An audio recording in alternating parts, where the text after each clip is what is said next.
Okay, Chef Josie po. Ngayon po, tuturo ko po sa inyo kung paano po gumawa ng kamote stick. Slicein po natin.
Okay, so ready na po yung kamote stick po natin.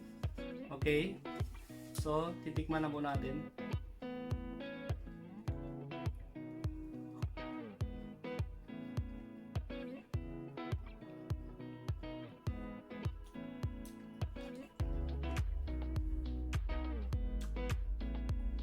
Okay, sa mga taga-Pilipinas po, lalong-lalo na sa mga FW, mag-ingat po kayo palagi. Maraming salamat po and God bless. Okay, kung nagustuhan nyo po yung video po natin ngayon, please subscribe po and click the button para po ma-notify kayo sa tuwing may upload po ako. Okay, so maraming salamat po.